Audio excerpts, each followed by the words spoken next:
Bonjour à tous, on se retrouve sur la chaîne YouTube de SOSAV pour un nouveau tutoriel. Mais avant, avec le code guide vidéo, vous aurez moins 10% sur votre panier lors du passage de votre commande sur notre site. Aujourd'hui, nous allons voir comment changer le connecteur de charge du Samsung Galaxy A42 qui vous demandera 20 minutes de votre temps et une difficulté de 2 sur 5. Commencez par éjecter le tiroir SIM à l'aide de l'outil SIM du kit outil. N'oubliez pas également d'éteindre votre téléphone si cela vous le permet. Chauffez légèrement la vitre arrière en chauffant tout le contour afin de ramollir le sticker qui la maintient en place au châssis du téléphone. Nous allons faire un point d'insertion sur le côté du téléphone. Important de le faire sur le côté car nous avons les nappes réseau qui se trouvent en bas et en haut du téléphone. Cela évitera de les abîmer lors du point d'insertion. Une fois le médiator en métal troué inséré, remplacez le médiator en métal par ceux en plastique. Cela évitera d'abîmer le châssis ou d'abîmer la nappe réseau. Il ne vous restera plus qu'à faire le tour du téléphone pour décoller entièrement la vitre arrière.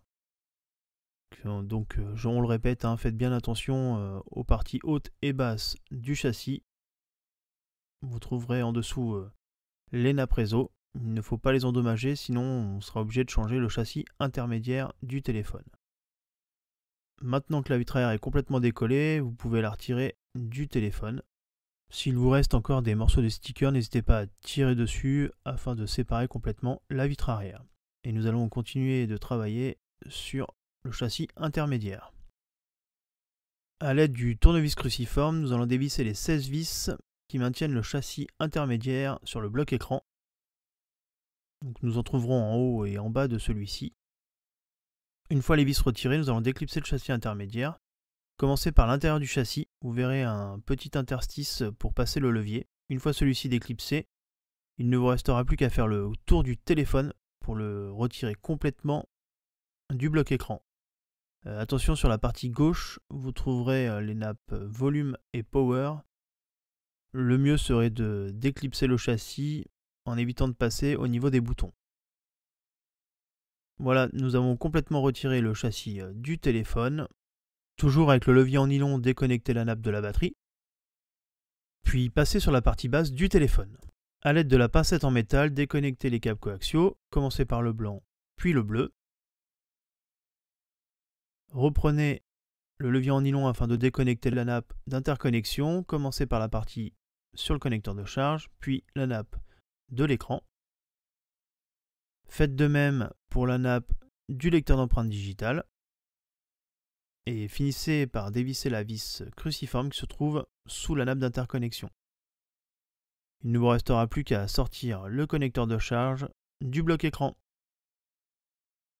Avant de passer à l'installation du nouveau connecteur de charge, n'hésitez pas à vous abonner et à activer les notifications pour ne manquer aucune de nos vidéos. Installez le nouveau connecteur de charge dans la partie basse du bloc écran. A l'aide du tournevis cruciforme, revissez la vis qu'il maintient en place dans le bloc. Connectez la nappe du lecteur d'empreintes digitales. Reconnectez la nappe d'interconnexion, commencez par la partie de l'écran puis celle sur le connecteur de charge. Et à l'aide de la pincette, venez reconnecter les câbles coaxiaux. Commencez par le bleu, puis le blanc. En ce qui concerne le câble bleu, n'oubliez pas de le remettre dans le petit ergot sur le connecteur de charge. En ce qui concerne les câbles coaxiaux, n'oubliez pas de les réinsérer dans la gouttière sur la droite du bloc écran.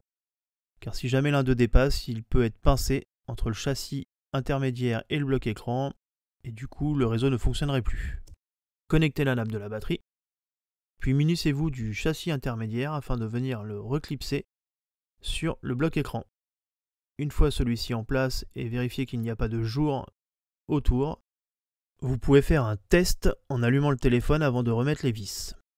Une fois que vous avez vérifié que celui-ci fonctionne, éteignez-le et revissez les 16 vis cruciformes qui viennent maintenir le châssis intermédiaire sur le bloc écran. Avant de venir installer la vitre arrière sur le châssis, nettoyez le châssis intermédiaire et la vitre arrière de tout résidu de colle ou de sticker afin d'avoir une surface propre et lisse.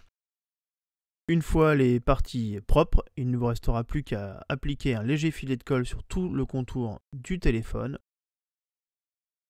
N'hésitez pas à en mettre un peu plus sur les bords qui sont un peu plus larges. Une fois la colle appliquée, munissez-vous de la vitre arrière afin de venir la poser sur le téléphone. Vérifiez bien que la vitre arrière ne déborde pas d'un côté ou de l'autre afin que celle-ci soit bien en place. Une fois la vitre arrière appliquée, munissez-vous de pinces et laissez le téléphone environ une bonne heure avant de pouvoir l'utiliser. Insérez le tiroir SIM, important de ne pas l'oublier.